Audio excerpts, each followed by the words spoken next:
Good morning. Good morning, ma'am. Good Good morning, ma'am. Good morning, ma'am. Good morning.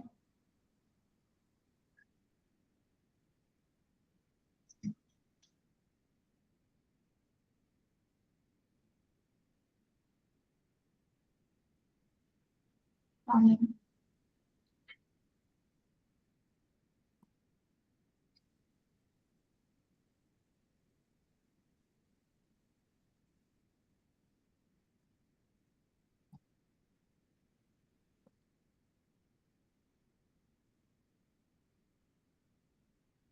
Good morning.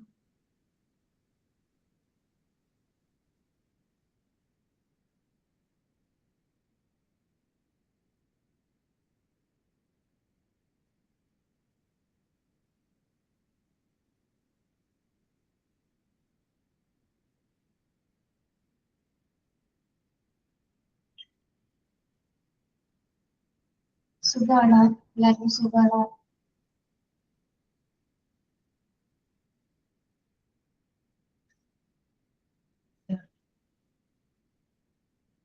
മഴയൊക്കെ മാറിയോ?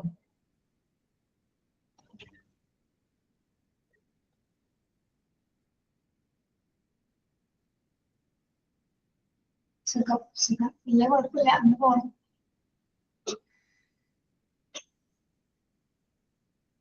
Good morning, ma'am. Morning Saranya.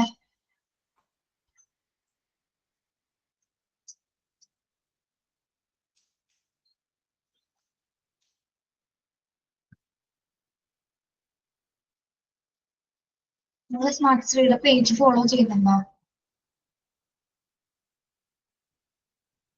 ചെയ്യുന്നുണ്ട്. Okay. നമ്മളെയൊക്കെ അതിൽ കാണാറുണ്ടോ? Dance ഒക്കെ അടിപൊളിയാണ് ട്ടാ. ഡാൻസ് കണ്ടോ? ഈ നവംബർ ഫസ്റ്റിന്റെ ആണോ? എനിക്കില്ലല്ലോ, അത് അപ്ലോഡ് ചെയ്തിട്ടില്ല. നവംബർ ഫസ്റ്റിന് നമുക്ക് കോൺവൊക്കേഷൻ ഉണ്ടായിരുന്നു, അന്ന് പ്രോഗ്രാം ഉണ്ടായിരുന്നു. ഓൾഡ് വീഡിയോസ് ആണ്. ആ, പഴയ വീഡിയോസ് ആയിരിക്കും. അത് ഫസ്റ്റിലായിരുന്നു. എന്താ ശരണ്യ ഇതിൽ പറഞ്ഞോ? സോറി മാം, ഇവിടെ പറഞ്ഞു കുഞ്ഞുണ്ടായിരുന്നു, അപ്പൊ അവളുടെ ബുക്ക് എടുത്തു. Okay.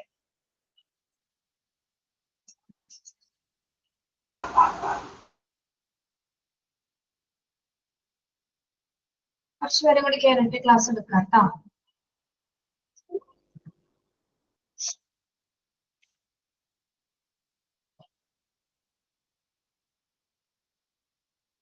Good morning Christimol. Jeena work ചെയ്യുന്നുണ്ടോ? ജീന ജോസ്. ഞാൻ ഇറ്റലിയിലാണ്. ഇവിടെ ഇവിടെ ഒരു ഹോമില് വർക്ക് ചെയ്യുന്നു. Okay okay. നാട്ടിലെവിടെയാണ്? നാട്ടില് പൊയ്യ. പോയി എവിടെയോ?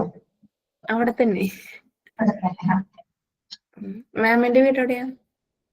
നമ്മുടെ വീട് നോർത്ത് പറവൂരാണ്. മൂകാംബിക അമ്പലമില്ലേ, പുറകിലായിട്ട്. Okay okay.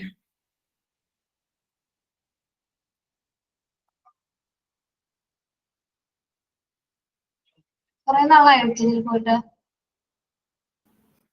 ഇപ്പൊ ഒരു 3 years ആയി. പോയില്ല നാട്ടിലേക്ക്? പോരെന്നൊക്കെ ഉണ്ട്, ഡോക്യുമെന്റ്സ് റെഡി ആയിട്ടില്ല. മാരീഡ് ആണോ? അല്ല ജീന. അല്ല അല്ല അല്ല. അവിടെ തന്നെ നിന്നോ? കുറച്ച് ആളൊക്കെ അവിടെ നിൽക്കും. ഇറ്റലിയിൽ നിന്നൊക്കെ കുറച്ച് കാര്യങ്ങൾ പഠിച്ചിട്ട് വന്നാൽ മതി. അതെ അതെ. അതെ. എങ്ങനെയുണ്ട് ഇറ്റലി? കൊള്ളാം, നൈസാണ്. ഇപ്പൊ എങ്ങനെയുണ്ട് ക്ലൈമറ്റ്? എങ്ങനെയിപ്പോ ക്ലൈമറ്റ് ഇപ്പോ തണുപ്പായി തുടങ്ങി. പ്രത്യേകിച്ച് ഇപ്പൊ 6 മണിയല്ലേ ആയിട്ടുള്ളൂ. അപ്പൊ അതുകൊണ്ട് വൈകിട്ടാണോ? അല്ല, മോർണിംഗ്. ശരി, ഇപ്പൊ വെട്ടമൊക്കെ വന്നിട്ടുണ്ടോ? അപ്പൊ വെട്ടം വന്ന് തുടങ്ങുന്നേ ഉള്ളൂ. ഓക്കെ. എന്താണല്ലേ നമ്മുടെ കൂടെ ഒരു ഇത്തിരിക്കാരി കൂടി ഇരിപ്പുണ്ട് ക്ലാസ്സില്. നേരം വെക്കത്തില്ല അവിടെ. ഇവിടെ മൊത്തത്തില്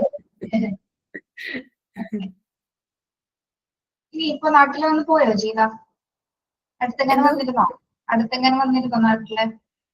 ഞാൻ 23 വന്നിരുന്നു. ഇനി എപ്പോഴാണ്? ഇനി അറിയില്ല, ദൈവം സഹായിച്ചാൽ അടുത്ത കൊല്ലം വരാം. ഓക്കെ.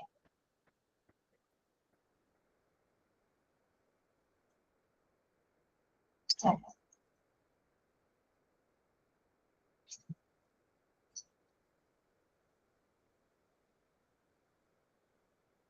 എന്ത് പറ്റി അലീന? കരയുന്ന സ്മൈലിൽ തന്നെ.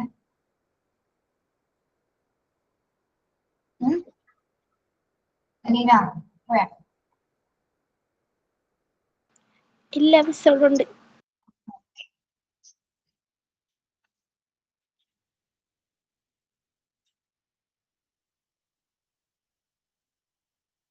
നമ്മുടെ കഴിഞ്ഞ ക്ലാസ്സില്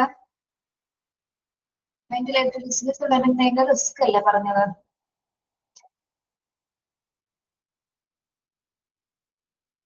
risk of being on A ventilator. നമ്മൾ എന്തൊക്കെ പറഞ്ഞു? ഇൻഫെക്ഷൻ പറഞ്ഞു, ഇറിറ്റേഷൻ പറഞ്ഞു, വോക്കൽ കോഡ് ഇഷ്യൂസ് വരെ പറഞ്ഞില്ലേ?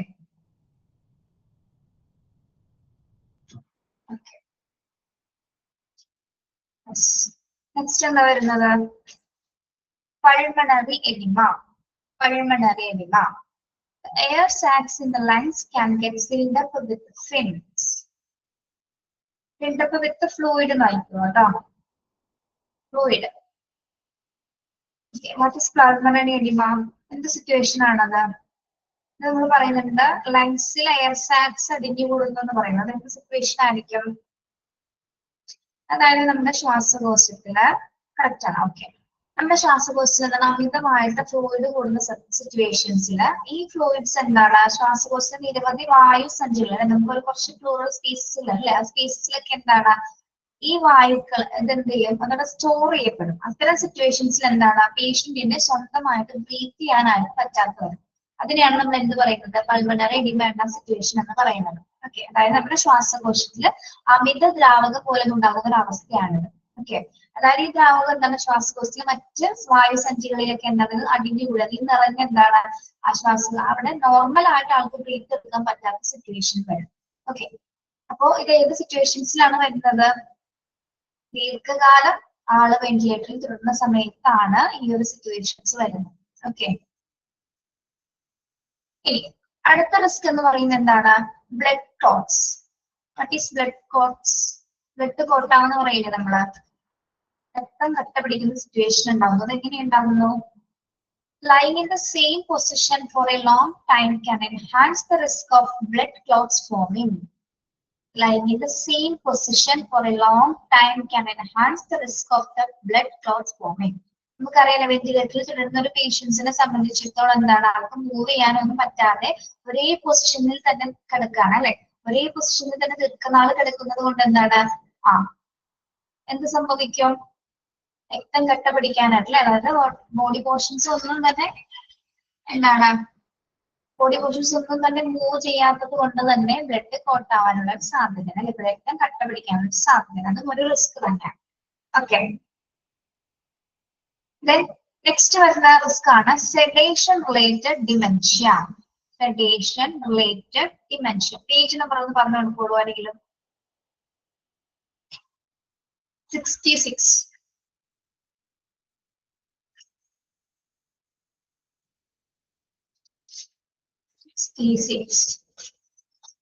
Okay. This can be resulted by the sedative and many other medications provided to an individual who is on a ventilator with a breathing tube. എന്താണ് sedation related dementia എന്ന് പറയുന്നത്? എന്ത് situation ആയിരിക്കും ഇത് നിങ്ങൾക്ക്? Basically എനിക്ക് തോന്നുന്നത് എന്തൊരു സിറ്റുവേഷൻ ആയിരിക്കും എന്താണ്?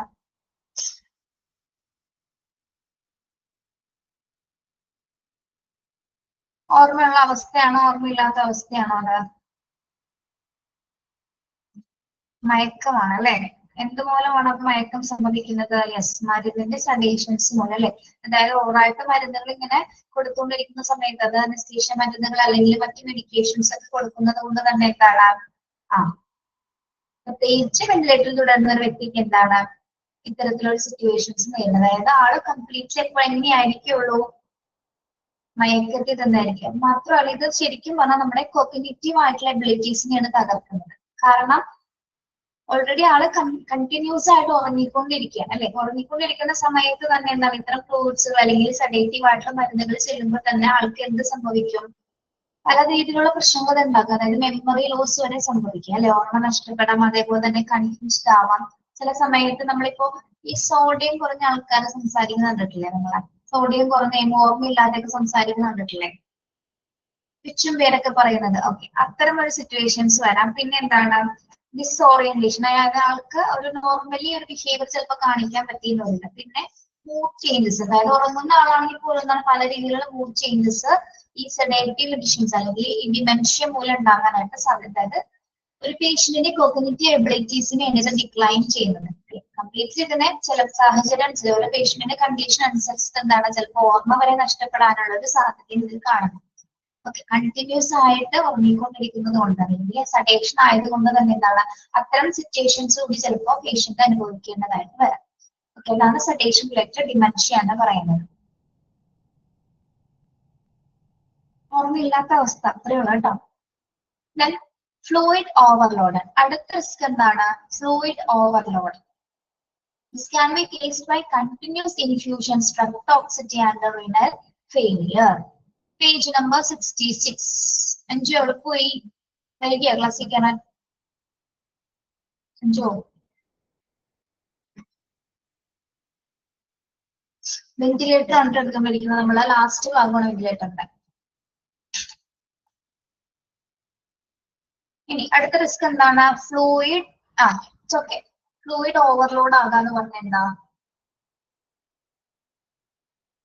എക്സസീവ് ആയിട്ട് ആൾക്ക് ഇൻഫ്യൂഷൻ ഡ്രഗ്സുകൾ കൊടുത്തുകൊണ്ടിരിക്കുകയാണ് അല്ലെ. എക്സസീവ് ആയിട്ട് മരുന്നുകൾ ഇങ്ങനെ കൊടുക്കുന്നതിനനുസരിച്ച് എന്താണ് ഡ്രഗ് ടോക്സിറ്റി വരാനുള്ള ഡ്രഗ് ടോക്സിറ്റി ഉണ്ടാകാനായിട്ടുള്ള സാധ്യത. അത് എന്തിനേക്ക് തകരാറിലാക്കുന്നുണ്ട്? എന്തിനേക്ക് തകരാറിലാക്കുന്നത്? റിനൽ ഫെയിലിയർ എന്ന് പറഞ്ഞാൽ എന്താണ്? റിനൽ ഫെയിലിയർ എന്ന് പറയുന്നത് റിനൽ ഫെയിലിയർ വൃക്ക സംബന്ധമായിട്ടുള്ള ബുദ്ധിമുട്ടുകൾക്ക് വരെ അത് കാരണമായേക്കാം. ഓക്കെ, വൃക്ക സംബന്ധമായിട്ടുള്ള ബുദ്ധിമുട്ടുകൾക്ക് വരെ ഈ ഓവറായിട്ട് ഫ്ലൂയിഡ് കൊടുക്കുന്നത് മൂലം എന്താണ് പേഷ്യൻസിന് ഡ്രഗ് ടോക്സിക് സംഭവിക്കുക. അതോടൊപ്പം തന്നെ എന്താണ് വൃക്കകൾക്ക് വരെ എന്താണ് ഈ മെഡിക്കേഷൻസ് ഒരുപാട് കൊടുക്കുമ്പോൾ അതിൻ്റെതായിട്ടുള്ള വിഷാംശങ്ങൾ അല്ലെങ്കിൽ ആ മരുന്നുമായി ബന്ധപ്പെട്ട് എന്താണ് എന്തെങ്കിലും തരത്തിലുള്ള മരുന്നുകളുടെ എന്തെങ്കിലും ചെറിയ കണ്ടൻസ് മൂലം എന്താണ് പേഷ്യൻസിന്റെ വൃക്ക വരെ തകരാറിലാവുന്ന സിറ്റുവേഷൻസ് ഉണ്ടെന്നാണ് പറയുന്നത് കേട്ടോ. ഓക്കെ, ഫ്ലൂയിഡ് ഓവർലോഡ് ആകുന്നതും ഒരു പേഷ്യന്റിന് അനുഭവപ്പെടേണ്ട ഒരു സിറ്റുവേഷൻ ആണ്. അടുത്ത സിറ്റുവേഷൻ ആണ്, അടുത്ത റിസ്ക് എന്ന് പറയുന്നത് എന്താണ്? Lung injury. ലങ് ഇഞ്ചുറി എന്താണ്? ശ്വാസകോശത്തിന് ഏൽക്കുന്ന ക്ഷതം അല്ലെ. ലങ് ഇഞ്ചുറി എന്ന് പറയുന്നത് എന്താണ്? Ventilator can cause lung damage. This can occur for renal failure എന്ന് വെച്ചാൽ വൃക്ക തകരാറിലാകുന്നത്. Okay, kidney failure. പെട്ടെന്ന് വൃക്കാമോ കിഡ്നിയും കിട്ടിയില്ല കേട്ടോ, അതുകൊണ്ടാണ് അങ്ങനെ പറഞ്ഞത്. അതായത് ഓവർലോഡഡ് ആയിട്ട് മെഡിക്കേഷൻസ് കൊടുക്കുമ്പോൾ വൃക്കകൾക്ക് തകരാറ് സംഭവിക്കാം എന്നാണ് പറഞ്ഞത് കേട്ടോ. ഇനി ലങ് ഇഞ്ചുറി എങ്ങനെ സംഭവിക്കാം? വെന്റിലേറ്ററിൽ ദീർഘകാലം തുടരുന്ന ഒരു പേഷ്യന്റിനെ സംബന്ധിച്ചിടത്തോളം ശ്വാസകോശത്തിന് ഡാമേജസ് ഉണ്ടാകാനുള്ള സാധ്യതയുണ്ട്. Can occur for several reasons. എന്തൊക്കെ കാരണങ്ങൾ കൊണ്ടാണ് ലങ് ഇഞ്ചുറി സംഭവിക്കുന്നത്? 3 കാരണങ്ങളോട് കൊടുത്തിട്ടുണ്ട്. ഏതൊക്കെയാണ്? ഒന്ന്, air pressure in the lungs going beyond A normal limit. Air pressure in the lungs going beyond A normal limit എന്ന് പറയുന്നത് എന്താണ്? വെന്റിലേറ്ററിൽ ദീർഘനാള് തുടരുന്ന ഒരു പേഷ്യന്റിനെ സംബന്ധിച്ചിടത്തോളം ആൾക്ക് ശ്വാസകോശത്തിന് ഡാമേജ് സംഭവിക്കാം. ഒരു കാരണം എന്ന് പറയുന്നത് എന്താണ്? Air pressure in the lungs going beyond A normal limit എന്ന് പറയുന്നത് എന്താ? ലിമിറ്റിൽ കൂടുതൽ പ്രഷർ കൊടുത്താലും എന്ത് സംഭവിക്കും? ശ്വാസകോശത്തിന് ഡാമേജ് ആവാനുള്ള സാധ്യതയുണ്ട് അല്ലെ. അതായത് സാധാരണ പരിധിക്ക് കൂടുതൽ ഇതിനൊക്കെ ഒരു വോളിയം ഉണ്ടാവും കൃത്യമായിട്ടുള്ളത്. പക്ഷെ ആ വോളിയം ഒരുപാട് നാൾ അല്ലെങ്കിൽ ഈ പേഷ്യന്റ് കുറെ നാൾ കിടക്കുകയാണെങ്കിൽ ഈ വോളിയം അനുസരിച്ച് കൊടുക്കുന്നതിനനുസരിച്ച് എന്താണ് നോർമൽ ലിമിറ്റിൽ കൂടി പോയി കഴിഞ്ഞാലും എന്താണ് ആ ലങ്സിന് ഡാമേജസ് സംഭവിക്കാനുള്ള സാധ്യതയുണ്ട്. ഓക്കെ, മനസ്സിലായോ അത്? സെക്കൻഡ് എന്താണ് air seep into the space between the lungs and chest wall അഥവാ ന്യൂമോതൊറാക്സ്. ഒരു സിറ്റുവേഷൻ ആണ് അല്ലെ. എന്തൊരു സിറ്റുവേഷൻ ആണ്? Air seep into the space between the lungs and chest wall. ശ്വാസകോശത്തിനും നെഞ്ചിന്റെ ഭിത്തിക്കും ഇടയിലായിട്ട് ആ ഒരു സ്പേസിലായിട്ട് എന്ത് തിങ്ങി നിറയുന്നു? എയർ തിങ്ങി നിറയാനുള്ള സാധ്യത ഉണ്ട് അല്ലെ. ശ്വാസകോശത്തിനും നെഞ്ചിന്റെ ഭിത്തിക്കും ഇടയിലുള്ള സ്ഥലത്ത് വായുവിന്റെ ഒരു വായു തങ്ങി നിൽക്കുന്ന സിറ്റുവേഷൻ നമ്മൾ എന്ത് പറയുന്നത്? ന്യൂമോതൊറാക്സ് എന്ന് പറയുന്നത്. Okay, yes. ഇതുപോലെ തന്നെ നമ്മള് ബ്ലഡ് ബ്ലഡ് തങ്ങി നിൽക്കുന്ന ഒരു സിറ്റുവേഷൻ നമ്മൾ എന്ത് പറയാറുണ്ട്? ഹീമോതൊറാക്സ് എന്ന് പറയാം. അതൊക്കെ നമുക്ക് പഠിക്കാറുണ്ട്. അടുത്ത ഭാഗങ്ങളിലെ ഡീറ്റെയിൽ ആയിട്ട് പഠിക്കാം. ഓക്കെ, അപ്പോ ഇങ്ങനെ എയർ തങ്ങി ന്യൂമോതൊറാക്സിന്റെ സിറ്റുവേഷൻസ് മൂലം എന്ത് സംഭവിക്കാം? ലങ്സിന് ഇഞ്ചുറീസ് ഉണ്ടാകാനുള്ള സാധ്യതയുണ്ട്. ഓക്കെ, മനസ്സിലായോ എന്താണ് ന്യൂമോതൊറാക്സ് എന്ന്? ശ്വാസകോശത്തിന് നമ്മുടെ നെഞ്ചിന്റെ ഭിത്തിക്കും ഇടയിലായിട്ടുള്ള സ്പേസസിൽ വായു തിങ്ങി നിറയുന്ന മൂലം ഉണ്ടാകുന്ന സിറ്റുവേഷൻ ആണത് ന്യൂമോതൊറാക്സ്. അത് ശ്വാസകോശത്തിന് അമിതമായിട്ടുള്ള ഡാമേജസ് ഉണ്ടാക്കാനായിട്ട് കാരണമാണ്. Okay, clear?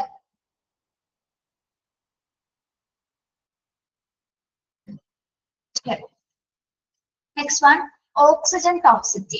ഇനി ലങ് ഇഞ്ചുറി സംഭവിക്കാനുള്ള മറ്റൊരു കാരണം എന്ന് പറഞ്ഞാൽ എന്താണ്? Oxygen toxicity. എന്താണ് ഓക്സിജൻ ടോക്സിറ്റി എന്ന് പറയുന്നത്? Too much oxygen in the lungs ആണോ? ഓക്സിജൻ ടോക്സിറ്റി എന്താണ്? ശ്വാസകോശത്തിൽ വളരെയധികം ഓക്സിജൻ ഉണ്ടാകുന്ന സിറ്റുവേഷൻ ആണ് എന്ത്? ഓക്സിജൻ ടോക്സിറ്റി എന്ന് പറയുന്നത്. ഓക്കെ, അതും ഒരുപാട് ഓക്സിജൻ കൂടിപ്പോയാലും എന്താണ്? അത് ലങ്സിന് ഡാമേജസ് തന്നെയാണ്. ഓക്കെ, അപ്പൊ നമ്മളിപ്പോ പറഞ്ഞ എന്താണ്? ലങ് ഇഞ്ചുറീസ് ഉണ്ടാകാനുള്ള ശ്വാസകോശത്തിന് ക്ഷതം സംഭവിക്കാനുള്ള സെവറൽ ആയിട്ടുള്ള കുറച്ച് റീസൺസ് ആണ്. ഒന്ന് എന്താണ് പറഞ്ഞത്? എയർ പ്രഷർ നമ്മൾ ഒരു നോർമൽ ലിമിറ്റിൽ കൂടുതൽ കൊടുത്താലും ഡാമേജ് സംഭവിക്കാം. അതേപോലെ തന്നെ ന്യൂമോതൊറാക്സ് എന്ന സിറ്റുവേഷൻ സംഭവിക്കണം. അതായത് നമ്മുടെ ശ്വാസകോശത്തിന് നെഞ്ചിന്റെ ഭിത്തിക്കും ഇടയിലായിട്ട് എയർ തങ്ങി നിൽക്കുന്ന സിറ്റുവേഷൻ വന്നാലും ലങ് ഇഞ്ചേർഡ് ആവാം. പിന്നെ too much oxygen in the lungs. നമ്മുടെ ശ്വാസകോശത്തിൽ വളരെയധികം ഓക്സിജന്റെ കണ്ടന്റ് കൂടി കഴിഞ്ഞാൽ എന്താണ്? ആ ലങ്സിന് ഇഞ്ചുറീസ് സംഭവിക്കാം. ഓക്കെ, പഠിക്കണം കേട്ടോ. സെവറൽ 3 റീസൺസ് പഠിക്കണം. മനസ്സിലായോ? യെസ്.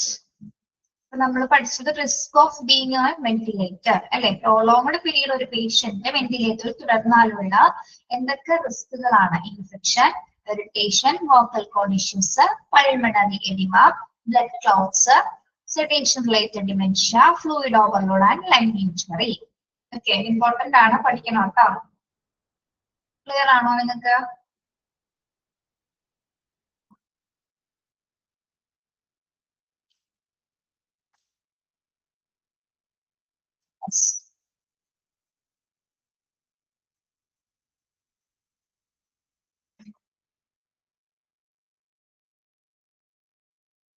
Then next നോക്കുന്നത് who attends to the patients on a point മാത്രം പഠിച്ചാൽ മതിയാണോ? ഈ കാരണങ്ങൾ മാത്രം പഠിച്ചാൽ എക്സ്പ്ലനേഷൻസ് പഠിക്കണമെന്നില്ല. പക്ഷെ ഓക്സിജൻ ടോക്സിറ്റി എന്താണെന്നൊക്കെ ഒന്ന് പഠിക്കണം കേട്ടോ.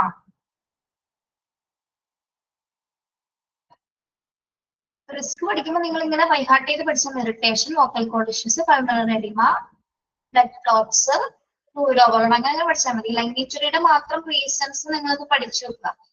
ഇപ്പൊ തന്നെ മനസ്സിൽ കയറിയിട്ടില്ലേ? ഇതിപ്പോ ഇത്രക്ക് പഠിച്ചു വെക്കേണ്ട കാര്യമുണ്ടോ? കാര്യം മനസ്സിലായില്ലേ നിങ്ങൾക്ക്?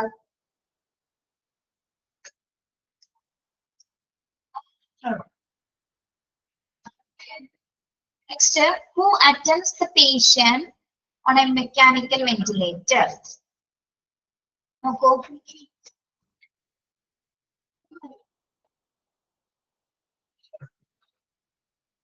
ആരൊക്കെയാണ് മെക്കാനിക്കൽ വെന്റിലേറ്ററിൽ പേഷ്യൻസിനെ അറ്റൻഡ് ചെയ്യുന്നത്? പേഷ്യന്റിന്റെ കൂടെ ആരൊക്കെ ഉണ്ടായിരിക്കും പേഷ്യന്റിനെ നോക്കുന്നതിന് വേണ്ടിയിട്ട്?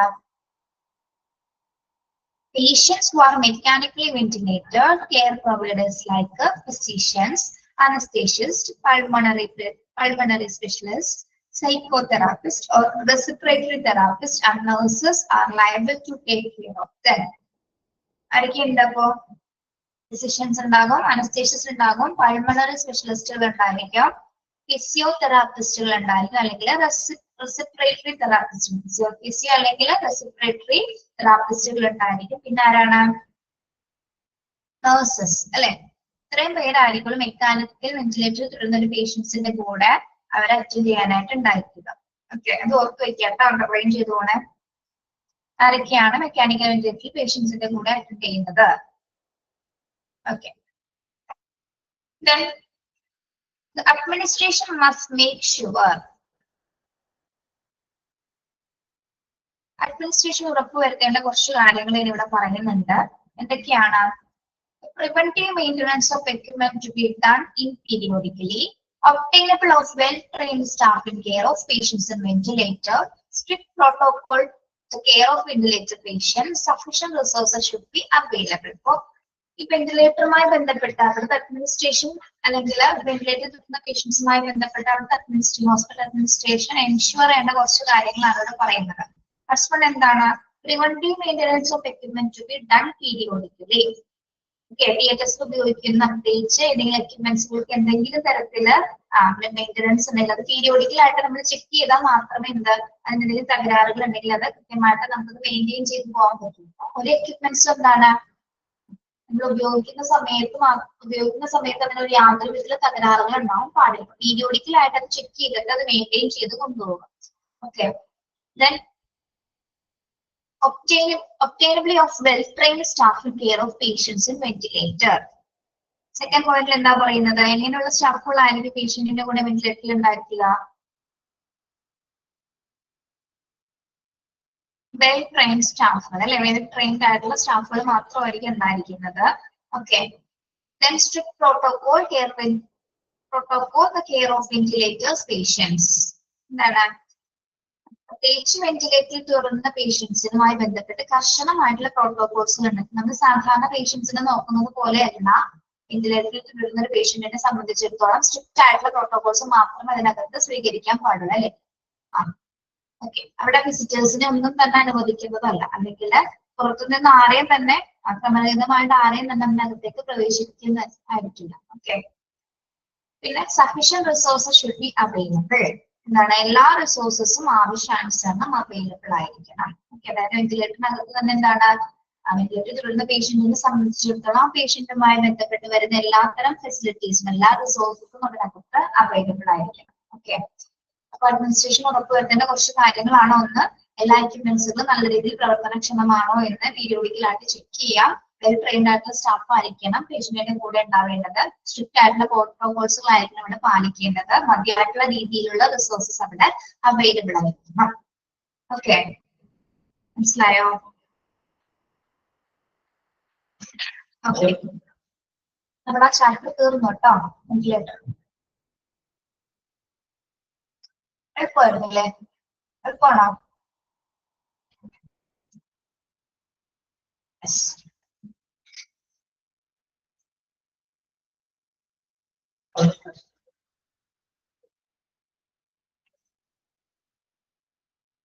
ഇനി ഏതാണ് എടുക്കേണ്ടത്?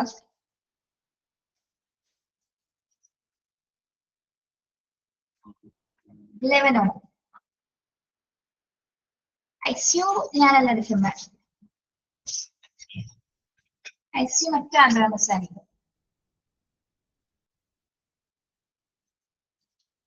പോയിന്റ്സ് മാത്രം പഠിച്ചാൽ മതിയോന്നോ? നിങ്ങള് ടീച്ചർ എത്ര പ്രാവശ്യം പറഞ്ഞു നമ്മൾ തരുന്ന മോക്ക് ടെസ്റ്റ് നിങ്ങൾ പഠിക്കുക. മോക്ക് ടെസ്റ്റ് പഠിക്കുക, ടെക്സ്റ്റ് നന്നായിട്ട് വായിക്കുക. ഇപ്പൊ തന്നെ ടോപ്പ് സ്കോറിലെത്താൻ പറ്റും. അത്രേ ഉള്ളൂ. പഠിച്ച കാര്യങ്ങൾ ഇടയ്ക്കിടയ്ക്ക് റിവൈസ് ചെയ്തുകൊണ്ടേയിരിക്കും.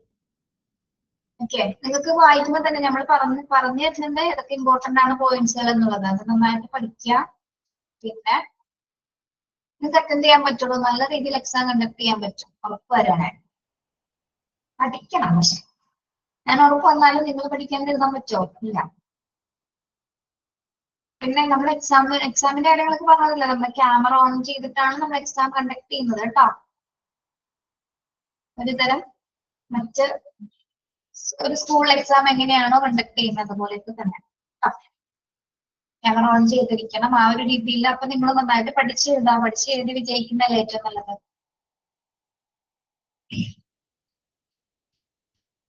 ടീച്ചറിന്റെ മൊഡ്യൂൾ 1 ടീച്ചറിന് എടുക്കാനുള്ള ചാപ്റ്റേഴ്സ് തീർന്നു കേട്ടോ. മൊഡ്യൂൾ 1 കംപ്ലീറ്റ് ആയി. ഹെൽത്ത് കണ്ടീഷന്റെ എക്സ്പ്ലനേഷൻസ് ആണ്. ഏതാണോ അത്? ഏത് ഭാഗം അത്?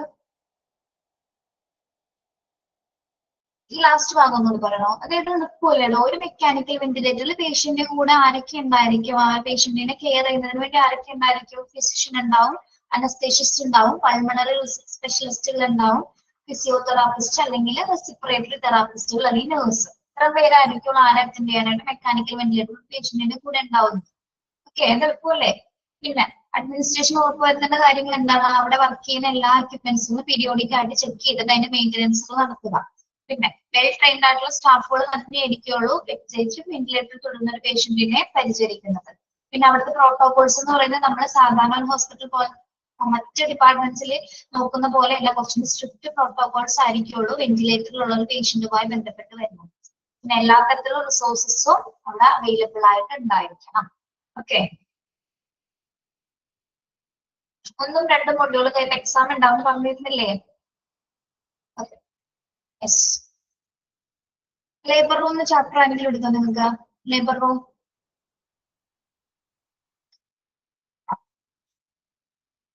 അത് മറന്നുപോയോ? അപ്പോ മൊഡ്യൂൾ 2 ആണ് കേട്ടോ. മൊഡ്യൂൾ 2 ICU ആന്ധ്ര വെച്ചിരുന്നു കേട്ടോ. ടെസ്റ്റ് ഒക്കെ കിട്ടിയതല്ലേ എല്ലാവർക്കും?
സോറി കേട്ടോ, ഒരു ടെക്നിക്കൽ ഇഷ്യൂ വന്നുകൊണ്ടാണേ. PDF കാണാമോ?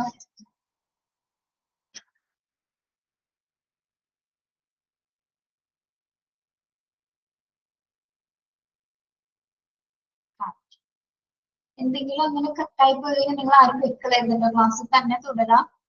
നമ്മൾ ഇൻ കേസ് ക്ലാസ് ഇല്ലെന്നാണെങ്കിൽ അതിനനുസരിച്ച് നമ്മൾ ഇൻഫോം ചെയ്യും കേട്ടോ.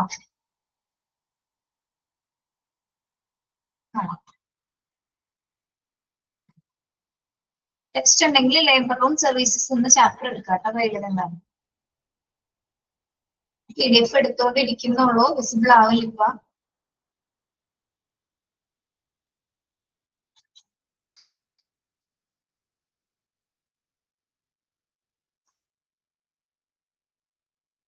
Page number 73.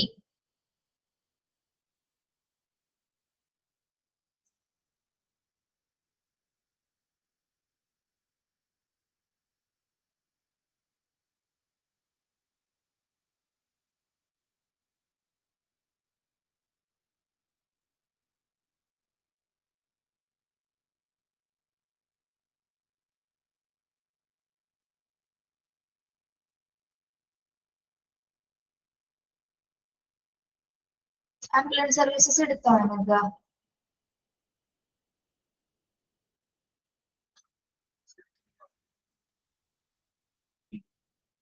എടുത്തിട്ടില്ല.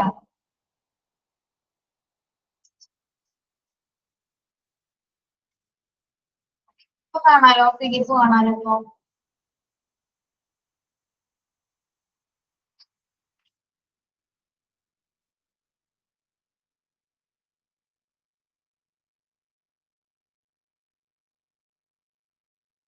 ഓക്കെ,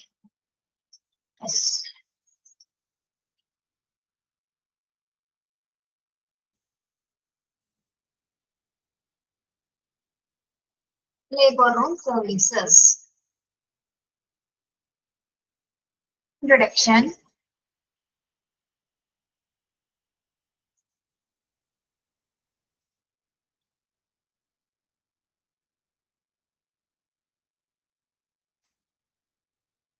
കാണാമോ നിങ്ങൾക്ക്? സ്റ്റക്ക് എടുക്കണം.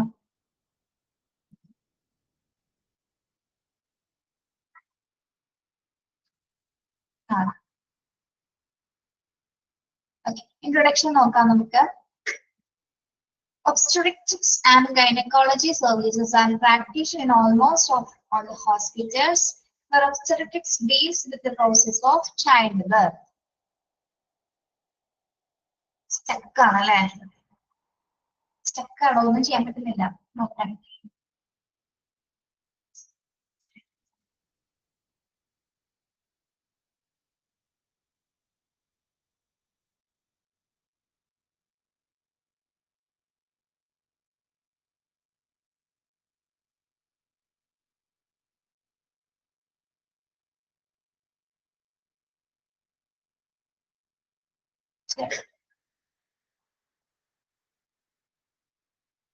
ഓക്കെ, നോക്കാം. Obstetrics and gynecology services അല്ലെ? മിക്ക ഹോസ്പിറ്റൽസിലും എന്താണ് ഒരു പ്രത്യേകമായിട്ടുള്ള വിഭാഗമാണ് നമുക്കറിയാം അല്ലെ, ഗൈനക്കോളജിസ്റ്റ് ആൻഡ് ഒബ്സ്റ്റെട്രിക്സ് എന്ന് പറയുന്നത്. അപ്പൊ എന്താണ് ഈ ഒരു ഡിപ്പാർട്ട്മെന്റ് ഡീൽ ചെയ്യുന്നത്? എന്തൊക്കെ കാര്യങ്ങളാണ് ഈ ഒരു ഡിപ്പാർട്ട്മെന്റ് ഡീൽ ചെയ്യുന്നത്? പ്രധാനമായിട്ടും ഇവിടെ നടക്കുന്ന ഒരു പ്രോസസ് എന്താണ്? ഗൈനക്കോളജി ഡിപ്പാർട്ട്മെന്റ് അല്ലെങ്കിൽ ഒബ്സ്റ്റെട്രിക്സിൽ നടക്കുന്ന പ്രസവാനന്തര ചികിത്സ, ഡെലിവറി പ്രൊസീജിയേഴ്സ് അല്ലെങ്കിൽ ചൈൽഡ് ബർത്ത് അല്ലെ? ഓക്കെ, അപ്പൊ ഒബ്സ്റ്റെട്രിക്സ് ഡീൽ ചെയ്യുന്നത് എന്ത് പ്രോസസ് ആണ്? ചൈൽഡ് ബർത്ത് ആണ് അല്ലെ? അത് മാത്രമാണോ അവിടെ കൈകാര്യം ചെയ്യുന്നത്? ചൈൽഡ് ബർത്ത് മാത്രമാണോ കൈകാര്യം ചെയ്യുന്നത്? അല്ല അല്ലെ? എന്തൊക്കെ കാര്യങ്ങളുണ്ട് ഇവിടെ? ഗർഭം അല്ലെങ്കിൽ പ്രസവം, പ്രസവാനന്തര കാലം എന്നിവയിൽ ശ്രദ്ധ കൊടുക്കുന്ന ഒരു വൈദ്യശാസ്ത്ര ശാഖയാണ് നമ്മൾ എന്ത് പറയുന്നത്? ഒബ്സ്റ്റെട്രിക്സ് എന്ന് പറയുന്നത് അല്ലെ? ഓക്കെ, അതായത് ഗർഭം, പ്രസവം, പ്രസവാനന്തര കാലം എന്നിവയുമായി ബന്ധപ്പെട്ടിട്ടുള്ള ഒരു വൈദ്യശാസ്ത്ര അത്തരം മേഖലയിൽ ശ്രദ്ധ കൊടുക്കുന്ന ഒരു വൈദ്യശാസ്ത്ര ശാഖയാണ് നമ്മൾ ഒബ്സ്റ്റെട്രിക്സ് എന്ന് പറയുന്നത്. അതായത് സ്ത്രീ പ്രത്യുൽപാദന വ്യവസ്ഥയിൽ പെടുന്ന യോനി, ഗർഭപാത്രം, അണ്ഡാശയം എന്നിവയുടെ ആരോഗ്യവുമായി ബന്ധപ്പെട്ട് കൈകാര്യം ചെയ്യുന്ന ഒരു ശാസ്ത്ര ശാഖയാണ് എന്ത് അല്ലെ? നമ്മുടെ ഗൈനക്കോളജി അഥവാ ഒബ്സ്റ്റെട്രിക്സ് എന്ന് പറയുന്നത്. ഓക്കെ, ഇന്ന് നമ്മള് OB എന്നൊക്കെ അറിയപ്പെടുന്നത് കേട്ടോ. ഈ OB എന്ന് പറയുന്നത് OG എന്നൊക്കെ പറയുന്നത് എന്താണ്? OG ഒബ്സ്റ്റെട്രിക്സ് ആൻഡ് ഗൈനക്കോളജിയാണ് നമ്മള് OG എന്നൊക്കെ അറിയപ്പെടുന്നത്. ഓക്കെ, അപ്പൊ ഈ ലേബർ റൂമുമായി ബന്ധപ്പെട്ട് പ്രധാനമായിട്ടും കുറച്ച് ഫങ്ഷണൽ ഏരിയാസ് അല്ലെങ്കിൽ മെറ്റേണിറ്റി വാർഡുമായി ബന്ധപ്പെട്ട് പ്രസവ വാർഡുമായി ബന്ധപ്പെട്ട് എന്താണ് പ്രധാനപ്പെട്ട ഒരു 5 ഏരിയാസ് ഇവിടെ പറയുന്നുണ്ട്. ഏതൊക്കെയാണ് 5 ഫങ്ഷണൽ ഏരിയാസ് എന്ന് പറയുന്നത്? 5 ഏരിയാസ് എന്ന് പറയുന്നത് ഏതൊക്കെയാണ്? receiving area, examination area, pre-delivery room, delivery or labor room, post-delivery and observation room. Okay. First വരുന്ന മെറ്റേണിറ്റി വാർഡിലെ ഫസ്റ്റ് ഫങ്ഷണൽ ഏരിയ എന്ന് പറയുന്നത് എന്താണ്? Receiving area. റിസീവിംഗ് ഏരിയ എന്ന് പറയുന്നത് എന്താണ്? റിസീവിംഗ് ഏരിയ ആരെ റിസീവ് ചെയ്യുന്ന ഏരിയ ആണ്? ആരെയാണ്? പേഷ്യന്റിനെ സ്വീകരിക്കുന്ന ഏരിയ ആണ് അല്ലെ. ദെൻ എക്സാമിനേഷൻ ഏരിയ, ലേബർ പേഷ്യന്റിനെ എക്സാമിൻ ചെയ്ത് അല്ലെ പേഷ്യൻസിന്റെ കുറച്ച് കാര്യങ്ങളൊക്കെ വെരിഫൈ ചെയ്യുന്ന ഒരു ഘട്ടമാണ് അല്ലെങ്കിൽ ഒരു ഏരിയ ആണ് എക്സാമിനേഷൻ ഏരിയ എന്ന് പറയുന്നത്. ഓക്കെ. ദെൻ ഈ ഒരു ഘട്ടത്തിലാണ് കുഞ്ഞിന്റെ അനക്കം അല്ലെങ്കിൽ കുഞ്ഞിന്റെ മൂവ്മെന്റ്സ് അല്ലെങ്കിൽ പേഷ്യന്റിന്റെ ബ്ലഡ് പ്രഷർ, മറ്റ് BP അല്ലെങ്കിൽ ടെമ്പറേച്ചർ അല്ലെങ്കിൽ ഹാർട്ട് ബീറ്റ്സ് ഒക്കെ നോക്കുന്നത് ഈ ഒരു ടൈമിലാണ്. ദെൻ പ്രീ ഡെലിവറി റൂം, അടുത്ത ഏരിയ എന്ന് പറയുന്നത് എന്താണ്? Pre delivery room. എന്താണ് pre delivery room? Before delivery അല്ലെ, ഡെലിവറിക്ക് മുൻപുള്ളതാണ് അല്ലെ, മുൻപുള്ള പ്രീ ഡെലിവറി റൂമിലാണ് അവിടെ പ്രിപ്പറേഷൻസ് ഒക്കെ നടക്കുന്നത് അല്ലെ. ഡെലിവറിക്ക് മുൻപുള്ള പ്രിപ്പറേഷൻസ് കാര്യങ്ങളൊക്കെ നടക്കുന്നത് പ്രീ ഡെലിവറി റൂംസിലായിരിക്കും. Then delivery or labour room. എന്താണ് ഡെലിവറി ഓർ ലേബർ റൂം എന്ന് പറയുന്നത്? ഡെലിവറി നടക്കുന്ന സ്പേസ് അല്ലെ, ഡെലിവറി നടക്കുന്ന ആ ഒരു പ്ലേസ് ആണ് എന്താണ് ഡെലിവറി അല്ലെങ്കിൽ ലേബർ റൂം എന്ന് പറയുന്നത്. Then post delivery observation room, post delivery observation room. After the delivery അല്ലെ, ഡെലിവറിക്ക് ശേഷം ആണ് post delivery and observation rooms വരുന്നത്. ഓക്കെ. അപ്പൊ ഒരു ലേബർ റൂമിന്റെ പ്രധാനപ്പെട്ട മെറ്റേണിറ്റി ഫങ്ഷൻ ഏരിയാസ് എന്ന് പറയുന്നത് ഏതൊക്കെയാണ്? Receiving area, examination area, pre delivery room, delivery or labour room and post delivery observation room. Okay, clear? നിങ്ങളെ സംബന്ധിച്ചിടത്തോളം കുറെ പേര് ഇത് എക്സ്പീരിയൻസ് ചെയ്തിട്ടുള്ള ഒരു ഭാഗമാണ് അല്ലെ ഈ 5 ഏരിയാസ്. കുറെ പേരെ സംബന്ധിച്ചിടത്തോളം എന്ത് തോന്നുന്നു ഇപ്പൊ ആലോചിക്കുമ്പോ? ജീവിതത്തിൽ ഒരിക്കലും മറക്കാൻ പറ്റാത്ത ഒരു കുറച്ച് നിമിഷങ്ങളുള്ള സ്ഥലമാണ്. കുറച്ചൊന്നല്ല, അത്യാവശ്യം അല്ലെ ഏറ്റവും ഡിഫിക്കൽട്ട് ആയിട്ടുള്ള ഒരു പീരീഡ് ആണ് നിങ്ങൾ നേരിട്ടിട്ടുണ്ടാവുക അല്ലെ. യെസ്. ഓക്കെ. മെമ്മറബിൾ മൊമെന്റ്സ് ആണ്. പലരെയും സംബന്ധിച്ചത് പലരും വളരെ ബുദ്ധിമുട്ടിയിട്ടുണ്ടാവും, പക്ഷെ ചിലർക്ക് ഈസി ആയിട്ടും കഴിഞ്ഞിട്ടുണ്ടാവും അല്ലെ. ചിലവര് നമ്മൾ പറഞ്ഞിട്ടില്ല, ചെല്ലുമ്പോൾ തന്നെ ഹോസ്പിറ്റലിൽ ചെല്ലുമ്പോൾ തന്നെ ഡെലിവറി കഴിയാറുള്ളവരുണ്ട്. പെട്ടെന്ന് പെയിൻ വന്ന് വരും, പക്ഷെ 2-3 ദിവസം പെയിൻ വന്ന ലേബർ ഇതേപോലെ ഈ 5 ഏരിയാസിൽ കടന്നു പോയവരുണ്ടാവും പല പ്രാവശ്യമായിട്ട്. 3 ദിവസം പെയിൻ വന്നിട്ടും നോർമൽ ഡെലിവറി നടക്കാൻ പറ്റാണ്ട് ചിലപ്പോൾ സിസേറിയൻ ചെയ്തവരുണ്ടാവും അല്ലെ. അപ്പൊ നിങ്ങളെ കുറെ പേരെ സംബന്ധിച്ചിടത്തോളം മറക്കാൻ പറ്റാത്ത ഒരു സ്ഥലത്തെ കുറിച്ചാണ് നമ്മൾ പഠിച്ചുകൊണ്ടിരിക്കുന്നത് അല്ലെ. Okay, yes. വേറൊരു കാര്യം ചോദിക്കട്ടെ, എന്നോടൊന്നും ചീത്ത പറയരുത് കേട്ടോ. നിങ്ങൾക്ക് ആ പെയിൻ ഒന്ന് ഓർത്തെടുക്കാൻ പറ്റോ? പെയിൻ എങ്ങനെയാണെന്നൊന്ന് ഫീൽ ചെയ്യാൻ പറ്റുന്നുണ്ടോ? നോ, കണ്ടോ? നോ പോയി നോക്ക് നോക്കിയേ. അയ്യോ, യെസ്. ഓർമ്മിപ്പിക്കല്ലേ മനസ്സിലായി. പെയിൻ വരാത്തവരെ സംബന്ധിച്ച് അറിയാൻ പറ്റില്ല അവർക്കത് അല്ലെ. പെയിൻ വരാത്തവർക്ക് അറിയാൻ പറ്റില്ല, പക്ഷെ നോർമൽ പെയിൻ വന്നവര് അല്ലെ ഒന്നും പറയാനില്ല. നിങ്ങൾക്കൊരു ഇൻട്രസ്റ്റിംഗ് ചാപ്റ്റർ ആയിരിക്കും ഇത്. കുറച്ച് ഭാഗം മാത്രമേ ഉള്ളൂ. അത് കഴിഞ്ഞാൽ അവിടുത്തെ കുറച്ച് പ്രോട്ടോകോൾസ് ഒക്കെ പഠിക്കാനുള്ളൂ. അല്ലാതെ പ്രത്യേകിച്ച് നമ്മൾ എക്സ്പീരിയൻസ് ചെയ്ത കാര്യങ്ങളൊന്നും അല്ലെങ്കിൽ പഠിക്കാനുള്ള കേട്ടോ. ഓക്കെ. അപ്പൊ ഈ ഒരു സിറ്റുവേഷൻ ഇപ്പൊ നമ്മൾ കുറെ പെയിന്റെ കാര്യമൊക്കെ പറഞ്ഞു, പക്ഷെ നമ്മൾ ഈ പെയിൻ പെട്ടെന്ന് വിടുന്ന ഒരു സമയം നിങ്ങൾക്ക് റിയലൈസ് ചെയ്യാൻ പറ്റിയിട്ടുണ്ടായിരിക്കും. അതായത് കുഞ്ഞ് പുറത്ത് വരുന്ന സമയത്ത് എവിടെ നിന്നില്ലാതെ ഈ പെയിൻ പോകും അല്ലെ. അത് റിയൽ ആയിട്ടുള്ള ഒരു ഫീലിംഗ് ആണ്. ശരിക്കും പറഞ്ഞാൽ അത്രയും ഒരു വേദന തിന്ന സമയത്ത് കുഞ്ഞ് പുറത്തേക്ക് വരുന്ന സമയത്ത് വേദന എവിടെ പോയെന്ന് പറഞ്ഞാൽ നമ്മൾ മാജിക്കലായിട്ട് അത് മൂവ് ചെയ്യുന്ന പോലെ ആയിരിക്കും തോന്നുന്നു അല്ലെ. Okay, yes. നല്ലൊരു എക്സ്പീരിയൻസ് ആണ് അല്ലെ. എല്ലാം മറക്കും ആ സമയത്ത്. ആ സമയത്ത് കണ്ട കുഞ്ഞിന്റെ മുഖം ഓർമ്മയുണ്ടോ? ആ സമയത്ത് കണ്ട കുഞ്ഞിന്റെ മുഖം ഒരമ്മമാരെ സംബന്ധിച്ചിടത്തോളം ആ ഒരു സമയത്ത് ഫേസ് അതിന് മറക്കില്ല അല്ലെ. അതൊരു പ്രത്യേക ഒരു അവസ്ഥയാണ് അല്ലെ, ആ ഒരു നമ്മള് ഡിവൈൻ മൊമെന്റ് എന്നൊക്കെ പറയുന്നത് പോലെ നല്ലൊരു എക്സ്പീരിയൻസ് ആണത്. ഓക്കെ ശരി, ഓക്കെ ശരി കേട്ടോ. അപ്പൊ നമ്മുടെ മെറ്റേണിറ്റി വാർഡ്സിൽ 5 ഫങ്ഷണൽ ഏരിയാസ് ഉണ്ട്, റിസീവിംഗ് ഏരിയ മുതൽ പോസ്റ്റ് ഡെലിവറി ഒബ്സർവേഷൻ വരെ. Okay. The labor room, also named as birthing unit in the hospital, is where childbirth take place. Is one of the most versatile room in the hospital. Labour റൂമിനെ നമ്മള് മറ്റൊരു പേടിയും കൂടി പറയാനുണ്ട്. കല്യാണം കഴിക്കാത്തവരൊന്നും പേടിക്കാൻ പറ്റുള്ളൂ. ഇപ്പൊ മെസ്സേജ് നിങ്ങൾ കാണുന്നില്ലേ ബൈക്കുള്ള സ്റ്റുഡൻസ്?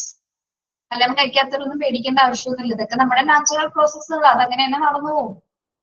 കഴിഞ്ഞവരിതിനെ പേടിപ്പിക്കുന്നില്ല, അതങ്ങനെയാണോ? നിങ്ങൾക്കൊക്കെ ഓരോരുത്തർക്കും ഓരോ എക്സ്പീരിയൻസ് ആയിരിക്കുള്ളൂ. അപ്പൊ അവരുടെ എക്സ്പീരിയൻസ് ആണ് അവർ ഈ മെസ്സേജ് അയച്ചത്, അയ്യോ പെയിൻ ആണെന്നൊക്കെ പറഞ്ഞ അയച്ചത് കേട്ടോ. ആരും പേടിക്കുന്ന കാര്യമൊന്നുമില്ല. അങ്ങനെയൊക്കെ പേടിച്ച് നമുക്ക് ജീവിക്കാൻ പറ്റില്ല. അതൊക്കെ സമയത്ത് നടക്കേണ്ട പോലെ നടന്നു. ഓക്കെ, അപ്പൊ ലേബർ റൂമിനെ പറയുന്ന പേരാണ് എന്ത്? ഓരോരുത്തർക്കും നല്ല അനുഭവങ്ങൾ മാത്രം ഉണ്ടാവട്ടെ. അത് നമുക്ക് ഓരോരുത്തർക്കും ഇൻഡിവിജ്വൽ ഡിഫറൻസ് ഉള്ളത് പോലെ തന്നെ എന്താണ് ഓരോരുത്തരിലും ഈ പെയിനും കാര്യങ്ങളൊക്കെ വ്യത്യസ്തമായിട്ടായിരിക്കും വരുന്നത്. ചിലപ്പോ തനിക്ക് പെയിൻ പോലും വരില്ലടോ, ചിലപ്പോ പെയിൻ പോലും വരാതെ നോർമലി ചിലപ്പോ സിമ്പിൾ ആയിട്ട് ഡെലിവറി കഴിയും. അതൊന്നും പറയാൻ പറ്റില്ല, നമ്മുടെ കയ്യിലല്ല. ലേബർ റൂം എന്ന് പറയുന്നത് എന്താണ്? അപ്പോ ബർത്തിങ് യൂണിറ്റ് എന്നതും ഇതിന് പറയപ്പെടുന്നുണ്ട്. Okay, labour room also named as birthing unit. അപ്പോ എന്താണ് ഇവിടെ നടക്കുന്നത്? പ്രധാനമായിട്ടും ചൈൽഡ് ബർത്ത് ആണ് അവിടെ നമ്മൾ ഈ ഒരു ബർത്തിങ് യൂണിറ്റ് എന്ന് പറയാൻ കാരണം എന്താണ്? അവിടെ ചൈൽഡ് ബർത്ത് എന്ന പ്രോസസ് ആണ് അവിടെ നടക്കുന്നത്. ഓക്കെ, ഇനി ഒരു ഹോസ്പിറ്റലിനെ സംബന്ധിച്ചിടത്തോളം ഏറ്റവും വേഴ്സറ്റൈൽ ആയിട്ടുള്ള റൂംസ് ആണ് അല്ലെ. ഒരു ഹോസ്പിറ്റലിനെ സംബന്ധിച്ച് വേഴ്സറ്റൈൽ റൂം എന്ന് പറഞ്ഞാൽ ഏറ്റവും വൈവിധ്യം മാറുന്നിട്ടുള്ള ഒരു റൂമാണ് എന്ത്? അണ്ടർലൈൻ ചെയ്യേണ്ടത് ബർത്തിങ് യൂണിറ്റ് ആണ്. ടീച്ചർ പറഞ്ഞിട്ട് പറഞ്ഞുതരാം കേട്ടോ എവിടെയൊക്കെ എന്തൊക്കെ ചെയ്യണമെന്നോ. ഓക്കെ, ഹോസ്പിറ്റലിനെ സംബന്ധിച്ചിടത്തോളം ഏറ്റവും വൈവിധ്യമാർന്നിട്ടുള്ള ഒരു റൂമാണ് വെർസറ്റൈൽ ആയിട്ടുള്ള എന്ന് പറഞ്ഞാൽ ഏറ്റവും വൈവിധ്യമാർന്നിട്ടുള്ള ഒരു ഡിപ്പാർട്ട്മെന്റ് ആണ് ലേബർ റൂം എന്ന് പറയുന്നത്. Okay, which grants special facilities assuring safe prenatal care, delivery and immediate postnatal care for the mothers and infants. അപ്പൊ ഇവിടെ നമുക്ക് എങ്ങനെയുള്ളൊരു കെയർ ആണ് ലേബർ റൂം പ്രൊവൈഡ് ചെയ്യുന്നത്? which grants special facilities assuring, special ആയിട്ടുള്ള എല്ലാ ഫെസിലിറ്റീസും ഉറപ്പുവരുത്തിക്കൊണ്ട് തന്നെ പ്രത്യേകിച്ച് ഒരു പ്രീനാറ്റൽ കെയർ. പ്രീനാറ്റൽ കെയർ എന്ന് പറഞ്ഞാൽ എന്താണ്? സേഫ് പ്രീനാറ്റൽ കെയർ എന്ന് പറയുന്നത് പ്രസവത്തിന് മുൻപുള്ള സമയത്ത് കൊടുക്കുന്ന കെയറും അതേപോലെ തന്നെ എന്താണ് delivery and immediate postnatal delivery സമയത്ത്, അതായത് പ്രസവ സമയത്ത് നല്ല രീതിയിൽ കെയർ കൊടുക്കുന്നു. അതേപോലെ തന്നെ എന്താണ് ഇമ്മീഡിയറ്റ് ആയിട്ട് പോസ്റ്റ്നാറ്റൽ കെയർ, അതായത് പ്രസവത്തിന് ശേഷം, അതായത് പ്രസവത്തിന് മുൻപും ഡെലിവറി സമയത്തും ആഫ്റ്റർ ദ ഡെലിവറിക്കും അമ്മയ്ക്കും കുഞ്ഞിനും എന്താണ് ഒരേപോലെ തന്നെ പരിചരണം കൊടുക്കുന്ന ഒരു ഡിപ്പാർട്ട്മെന്റ് ആണ് എന്താ ലേബർ റൂം എന്ന് പറയുന്നത്. Okay, care for the mothers and infants. Infants ആരാണ്? ശിശുക്കൾ. Okay, yes. അപ്പോ ഗ്രാൻഡ് ആയിട്ടുള്ള ഫെസിലിറ്റീസ് ആണ് ലേബർ റൂം ഓഫർ ചെയ്യുന്നത്. ഓക്കെ, ഇനി a pregnant woman will go to the delivery room when she is in active phase of labour. ഇനി നമ്മളിപ്പോ 5 functional area പഠിച്ചില്ലേ? ഇതിൽ ഏറ്റവും ഒരു പ്രഗ്നന്റ് വുമൺ ആക്റ്റീവ് ഫേസ് എന്ന് പറയുന്നത് ഏത് ഘട്ടത്തിലായിരിക്കുള്ളൂ? പ്രഗ്നന്റ് വുമൺ ആക്റ്റീവ് ഫേസ് എന്ന് പറയുന്നത് ഏത് റൂമിലായിരിക്കുള്ളത്? ആക്റ്റീവ് ഫേസ് നടക്കുന്നത് ഡെലിവറി റൂമിലാണ് അല്ലെ. Pregnant woman will go to the delivery room when she is in the active phase. അതായത് ആ ലേബർ പെയിന്റെ മോസ്റ്റ് ലെവലിൽ മാത്രമാണ് നമ്മൾ എങ്ങോട്ടേക്ക് മാറ്റുന്നത്? ഡെലിവറി റൂമിലേക്ക് മാറ്റുന്നത് അല്ലെ. അതുവരെ നമ്മൾ അതിന്റെ തൊട്ട് മുന്നുള്ള ഏരിയാസിലായിരിക്കുള്ളൂ. അത് കഴിഞ്ഞതിന് ശേഷം അടുത്ത പോയിന്റിൽ അല്ലെ, അടുത്ത പോയിന്റിൽ അവർക്ക് കൃത്യമായിട്ട് അറിയാം. ആ ഒരു പോയിന്റിൽ മാത്രമാണ് നമ്മൾ ആക്റ്റീവ് ഫേസിലായിട്ട് ആ ലേബർ ഫേസസിലേക്ക് നമ്മൾ മാറ്റുന്നത്. This unit is devised to handle birth for women, minor surgeries and procedures. ഇനി ഇവിടെ മറ്റെന്തൊക്കെ പ്രൊസീജിയേഴ്സുകൾ നടക്കുന്നുണ്ട്? This unit is devised to handle birth for women and minor surgeries and procedures. ഇവിടെ minor surgeries, procedures എന്ന് ഉദ്ദേശിക്കുന്ന എന്തൊക്കെ കാര്യങ്ങളാണ്? ഇപ്പൊ കുഞ്ഞ് പുറത്ത് വരുന്നതിന് മുൻപായിട്ടും ചില സമയത്ത് നമ്മൾ ചെറിയ പ്രൊസീജിയേഴ്സ് അല്ലെങ്കിൽ കുഞ്ഞ് പുറത്തേക്ക് കിടക്കുന്നതിനായിട്ട് വജൈനയിൽ നമ്മൾ ഇഞ്ചക്ഷൻസ് ഒക്കെ പ്രൊവൈഡ് ചെയ്യാറുണ്ട് അല്ലെ. കുഞ്ഞ് അത് വജൈന കുറച്ചും കൂടി ഓപ്പൺ ആവുന്നതിന് വേണ്ടിയിട്ട്. അതേപോലെ തന്നെ എന്താണ് ആഫ്റ്റർ ഡെലിവറിക്ക് ശേഷം നമ്മൾ എന്താണ് സ്റ്റിച്ചിങ് പ്രോസസ്സുകൾ വരുന്നുണ്ട് അല്ലെ. സ്റ്റിച്ച് ഇടുന്ന പ്രോസസ്സ് അതായത് ഓരോരുത്തരുടെ ഡെലിവറി ഡിപ്പെൻഡ് ചെയ്തിരിക്കും. ചിലർക്ക് കുറച്ച് സ്റ്റിച്ച് ആവാം, ചിലർക്ക് എന്താണ് കൂടുതൽ രീതിയിലാവാം. അപ്പൊ പിന്നെ മാത്രമല്ല വേറെന്ത് പ്രൊസീജിയർ അവിടെ നടക്കുന്നുണ്ട്? വേറെന്തെങ്കിലും പ്രൊസീജിയേഴ്സ് ഉണ്ടോ? എന്തൊക്കെയാണ്? മൈനർ സർജറീസ് എന്ന രീതിയിൽ അവിടെ ഉദ്ദേശിക്കുന്നത് വേറെ എന്തൊക്കെയായിരിക്കാം? യൂറിൻ ട്യൂബുമായി യൂറിനറി സിസ്റ്റമായി എന്തെങ്കിലും കത്തീറ്ററൈസേഷൻ ഉണ്ട്. Okay, yes, വട്ടവർ. അപ്പൊ ചെറിയ രീതിയിലുള്ള പ്രൊസീജിയേഴ്സ് ഒക്കെ നടക്കുന്നുണ്ട്. ഓക്കെ, സി സെക്ഷൻ ഇവിടെ വരുന്നില്ല. സി സെക്ഷൻ വരും ഇവിടെ. സി സെക്ഷൻ എവിടെ? ലേബർ റൂമിലാണോ? സിസേറിയൻ ചെയ്യുന്നത് ലേബർ റൂമിലാണോ? ആണോ? ഒട്ടിയിലല്ലേ? ഒട്ടിയിലാണ്. ഒട്ടി അല്ല, ഒട്ടി, ഓപ്പറേഷൻ തിയേറ്ററിലാണ് കേട്ടോ. ഓക്കെ, ശരി. ഓക്കെ, ഒന്നുകൂടി പറയാണ്. എന്താണ് ലേബർ റൂമിന് നമ്മൾ പറയുന്ന മറ്റൊരു പേര് എന്താണ്? ബർത്തിങ് യൂണിറ്റ് എന്ന് പറയുന്നു. അതേപോലെ തന്നെ ഹോസ്പിറ്റലിനെ സംബന്ധിച്ചിടത്തോളം ഏറ്റവും വേഴ്സറ്റൈൽ ആയിട്ടുള്ള റൂമാണ്. പ്രത്യേകിച്ച് സ്പെഷ്യൽ ആയിട്ടുള്ള ഫെസിലിറ്റീസ് ആണ് ലേബർ റൂം പ്രൊവൈഡ് ചെയ്യുന്നത്. പോസ്റ്റ് പ്രീനാറ്റൽ കെയർ മുതൽ ഡെലിവറി അല്ലെങ്കിൽ പോസ്റ്റ് നാറ്റൽ കെയർ, അമ്മയ്ക്കും കുഞ്ഞിനും പോസ്റ്റ് നാറ്റൽ കെയർ അടക്കം ഒരുപോലെ തന്നെ നല്ലൊരു ഫെസിലിറ്റീസ് ആണ് ഇവിടെ ഉറപ്പുവരുത്തുന്നത്. ഇനി ഒരു പ്രഗ്നന്റ് വുമണിനെ സംബന്ധിച്ചിടത്തോളം അവരുടെ ഏറ്റവും ആക്റ്റീവ് ഫേസിൽ മാത്രമാണ് നമ്മൾ അവരെ ഡെലിവറി റൂമിലേക്ക് മാറ്റുന്നത്, ലേബർ റൂമിലേക്ക് മാറ്റുന്നത്. ഇനി ഇവിടെ കുറച്ച് ചെറിയ രീതിയിലുള്ള മൈനർ സർജറീസും പ്രൊസീജിയേഴ്സും ഇവിടെ നടത്തപ്പെടുന്നുണ്ട്.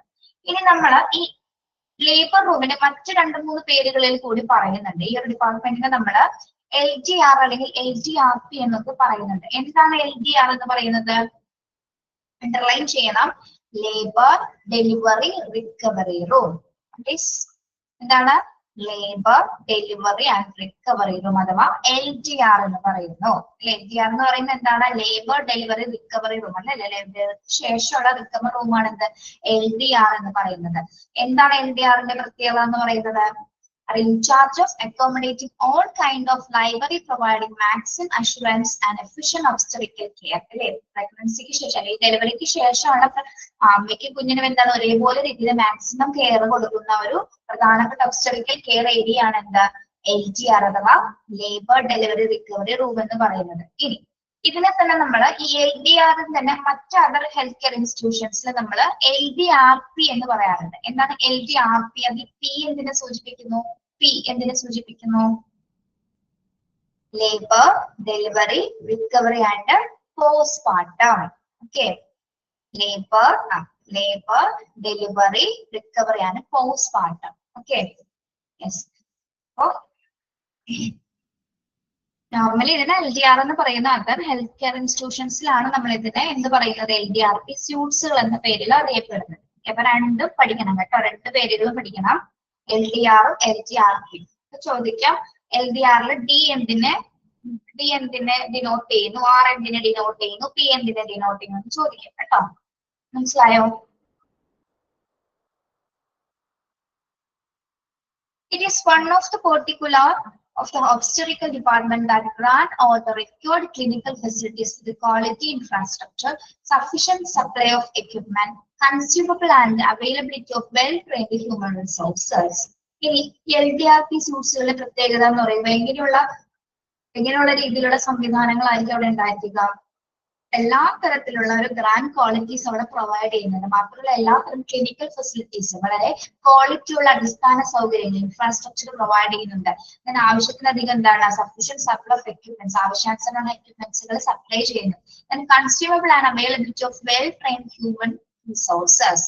ഇനി ഇതിനകത്ത് 1-2 സ്റ്റാഫുകൾ മാത്രം ഓടിക്കുണ്ടാവും. ഇവിടെ ഹ്യൂമൻ റിസോഴ്സ് എന്ന് പറയുന്നത് ആരാണ്? പേഴ്സണൽസ് ആണ്, അല്ലെങ്കിൽ സ്റ്റാഫുകളെയാണ് ഇവിടെ ഉദ്ദേശിക്കുന്നത് അല്ലെ? 1-2 സ്റ്റാഫുകൾ മാത്രമായിരിക്കും ഇതിലുണ്ടായിരിക്കുക ലേബർ റൂമില്, ആണോ? അല്ല അല്ലെ, ഒന്നിൽ കൂടുതൽ ഒട്ടനവധി സ്റ്റാഫുകൾ വർക്ക് ചെയ്യുന്ന പ്രധാനപ്പെട്ട ഏരിയ ആണ് എന്ത്? അതായത് പ്രത്യേകിച്ച് വെൽ ട്രെയിൻഡ് ആയിട്ടുള്ള ഹ്യൂമൻ റിസോഴ്സസ് ആയിരിക്കുള്ളൂ, അല്ലെങ്കിൽ വെൽ ട്രെയിൻഡ് ആയിട്ടുള്ള സ്റ്റാഫുകൾ ആയിരിക്കുള്ളൂ ലേബർ ഡിപ്പാർട്ട്മെന്റിൽ ഉണ്ടായിരിക്കും. ഓക്കെ, അപ്പൊ എല്ലാ തരത്തിലുള്ള ഫെസിലിറ്റീസ് ഉറപ്പുവരുത്തുന്നതാണ് എന്ത്? ലേബർ റൂം എന്ന് പറയുന്നത്. ഓക്കെ, യെസ്, മനസ്സിലായോ പറഞ്ഞത്? ഇത്രയും കാര്യങ്ങള്. യെസ്. ഇനി ചോദിക്കട്ടെ, ഇതിന്റെ ലൊക്കേഷൻ എവിടെയാണ് പിള്ളേർ വരുന്നത്? ലൊക്കേഷൻ എവിടെയായിരിക്കും? ലേബർ റൂം നമ്മൾ എവിടെ കാണാറ്? ഹോസ്പിറ്റലിലെ ഫ്രണ്ട് ഭാഗത്ത് തന്നെയാണോ, ബാക്കിലാണോ, സൈഡിലാണോ, എവിടെയാണോ? എവിടെയായിരിക്കും ഇതിന്റെ എൻട്രൻസ് വരുന്നത്?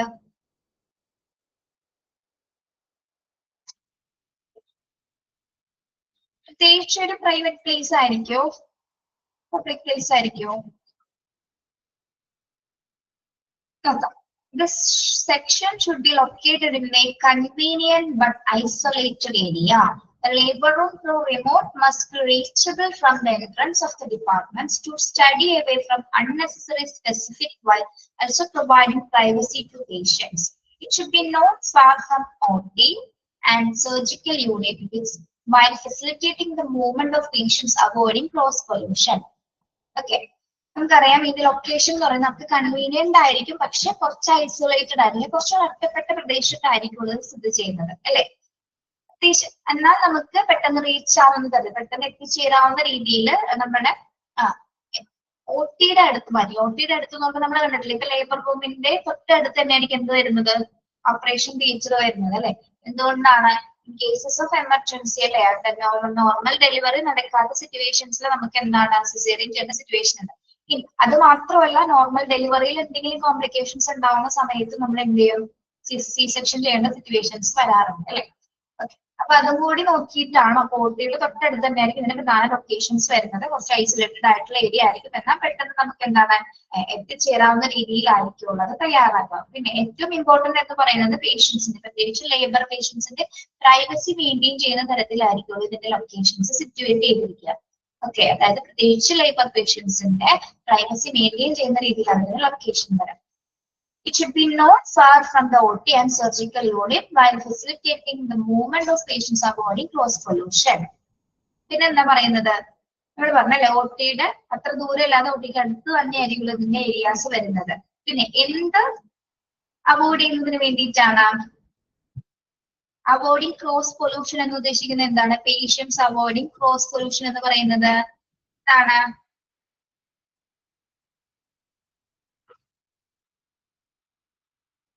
ക്രോസ് പൊല്യൂഷൻ ഉദ്ദേശിക്കുന്ന ആരുടെയാണ്? ആരുടെ ഓവർഫ്ലോസ് ആണോ പറയുന്നത്? ആരുടെ? എക്സ്ട്രാ അല്ലെ, പീപ്പിൾസ് അല്ലെങ്കിൽ മറ്റ് തിരക്കാണ് അല്ലെ, അല്ലെങ്കിൽ എന്താണ് നമ്മൾ അങ്ങനെ പ്രത്യേകിച്ച് ആ ഒരു ഓവർഫ്ലോ വരുന്ന അല്ലെങ്കിൽ ആളുകളുടെ ഓവർഫ്ലോ വരുന്ന പ്രദേശത്തായിരിക്കില്ല എന്ത് വരുന്നത്, റോഡിന്റെ ലൊക്കേഷൻസ് വരുന്നത്. കാരണം എന്തെങ്കിലും തരത്തിലുള്ള ഒരു എന്താണ് സമ്പർക്കം വരാതിരിക്കുന്ന രീതിയിലായിരിക്കുള്ളൂ നമ്മൾ ഇത്തരം ഏരിയാസ് അല്ലെങ്കിൽ ഇത്തരം ഡിപ്പാർട്ട്മെന്റ്സിൽ നമ്മൾ സിറ്റുവേറ്റ് ചെയ്യുക.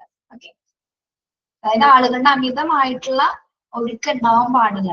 ഓക്കെ, അത് ഒഴിവാക്കിക്കൊണ്ടിട്ടായിരിക്കും ഇത് ലേബർ റൂം നമ്മൾ സിറ്റുവേറ്റ് ചെയ്തിരിക്കുക. അതെ,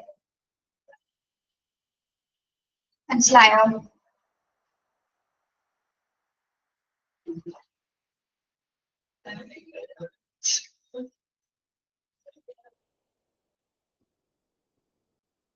ഓക്കെ, ക്ലിയർ ആണോ?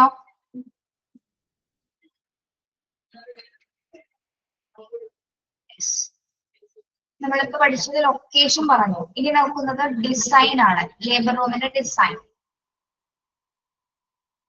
ഇനിയാണ് അതിന്റെ ലേബർ റൂം ഡിസൈൻസ് വരുന്നത്. Labour room must be of enough size, large doors, allowing passage of the bed or structure with attendants. നമുക്കറിയാലേ, അത്യാവശ്യം വലിപ്പമുള്ള സൈസ് ഡോർസ് ആയിരിക്കും ഇതിലുണ്ടാവുക, ലേബർ റൂമിൽ ഉണ്ടായിരിക്കും. നമ്മുടെ സ്ട്രക്ചേഴ്സും ഫീച്ചേഴ്സും ഒക്കെ ഈസി ആയിട്ട് കൊണ്ടുപോകുന്നതിന് വേണ്ടിയിട്ടാണ് നമ്മൾ അത്തരം സ്പേസസുകൾ കൊടുത്തിരിക്കുന്നത് അല്ലെ. അതായത് ഡോറിന് അതേപോലെ തന്നെ എന്താണ് അത്യാവശ്യം സൈസ് ഉണ്ടായിരിക്കും, കുറച്ച് വലിപ്പമുള്ള വാതിലുകളായിരിക്കും ഉണ്ടായിരിക്കുക. അതോടൊപ്പം തന്നെ എന്താണ് ഈ കോംപ്ലക്സ് എന്ന് പറയുമ്പോൾ ആവശ്യത്തിൽ അനുസരിച്ച് ലൈറ്റ്നിങ് സംവിധാനം ഉണ്ടായിരിക്കും അല്ലെ, ഇനഫ് ആയിട്ടുള്ള ലൈറ്റ്നിങ് സംവിധാനം ഉണ്ടായിരിക്കും. Power backup situations, power backup ഉണ്ടായിരിക്കും. വെന്റിലേഷൻ, മതിയായ രീതിയിലുള്ള വെന്റിലേഷൻ സൗകര്യം ഉണ്ടായിരിക്കും. ഡ്രൈനേജ് ഏരിയ ഉണ്ടായിരിക്കും. ഡ്രൈനേജ് ഏരിയ നമ്മൾ പഠിച്ചല്ലേ, ഡ്രൈനേജ് ഏരിയ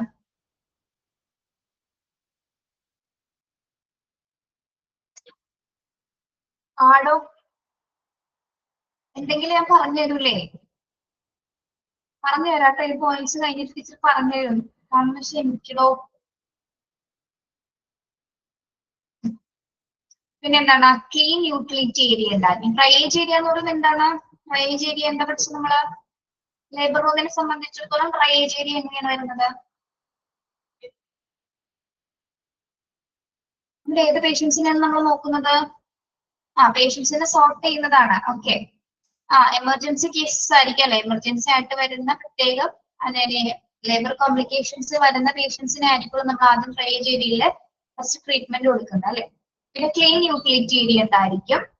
ഓട്ടോക്ലേവ് സപ്ലൈസസ് അല്ലെ, ക്ലീൻ പർപ്പസസിനായിട്ട് ഓട്ടോക്ലേവ് സപ്ലൈസസ് ഉണ്ടായിരിക്കും. പ്രത്യേകിച്ച് എന്തൊക്കെയാണ് അതിൽ such as towels, linens, etc.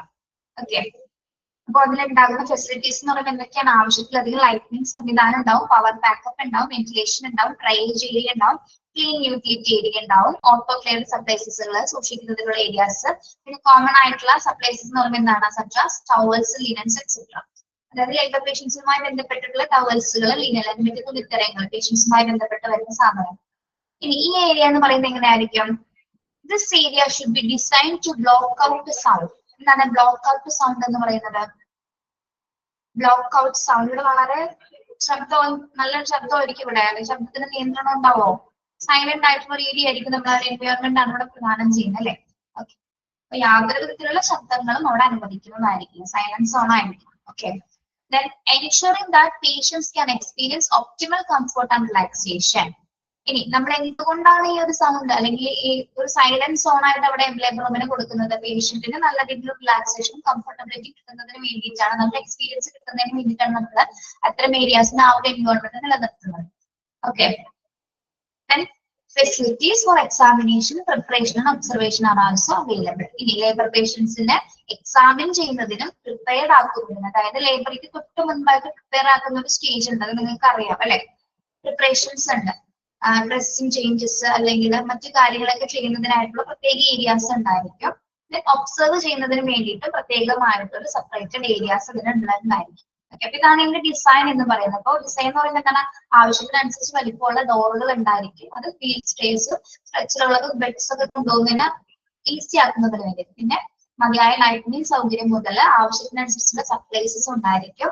പിന്നെ ശബ്ദത്തിന് കൃത്യമായിട്ടുള്ള നിയന്ത്രണം ഉണ്ടായിരിക്കും. പ്രത്യേകിച്ച് ലേബർ പേഷ്യൻസിന് ഒരു കംഫർട്ടബിലിറ്റി കിട്ടുന്നതിന് വേണ്ടിയിട്ടാണ് അത്തരം സിറ്റുവേഷൻസ് പ്രൊവൈഡ് ചെയ്യുന്നത്. പിന്നെ എന്താണ്?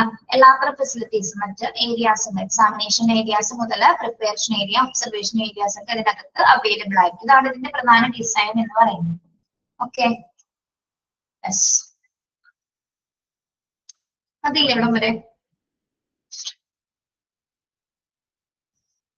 ഓക്കെ,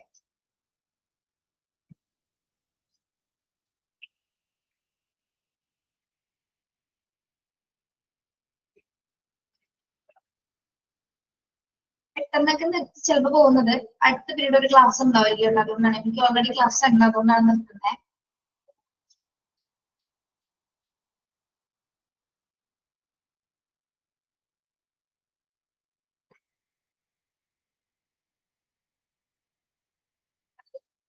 ടീച്ചർ ഇവിടെ ഹോസ്പിറ്റൽ അഡ്മിനിസ്ട്രേഷൻ ഡിപ്ലോമയും PG കൂടാതെ ടീച്ചറുടെ സൈക്കോളജി പഠിപ്പിക്കുന്നുണ്ട്.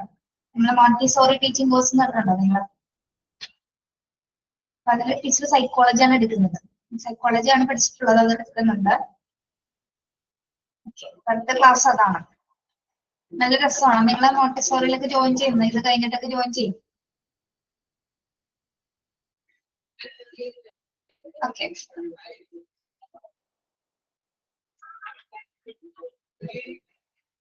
ഇത് കഴിയട്ടെ എന്നാ. Okay, welcome. ഇതില് 5 ഏരിയാസ് പഠിക്കണം കേട്ടോ. പിന്നെ LDR, LDRക്ക് എന്താന്ന് പഠിക്കാം, അത്രയും പഠിച്ചാൽ മതി. പിന്നെ എന്താണ് അതിന്റെ ഡിസൈൻസ് ഒക്കെ നിങ്ങൾക്ക് ഇത് ഇവിടുത്തെ പഠിക്കേണ്ട കാര്യമൊന്നുമില്ല, കേട്ടാൽ തന്നെ മനസ്സിലാവുന്ന കാര്യങ്ങളല്ലേ. ജസ്റ്റ് ഒന്ന് നോക്കിപ്പോയാൽ മതി കേട്ടോ. ഇമ്പോർട്ടന്റ് ബാക്കിയുള്ളതൊക്കെ താഴേക്ക് വരുന്നുള്ളൂ. ഓക്കെ, അപ്പൊ നെക്സ്റ്റ് ക്ലാസ്സിൽ ബാക്കി ഇടുക കേട്ടോ. അപ്പൊ thank you, have A nice day.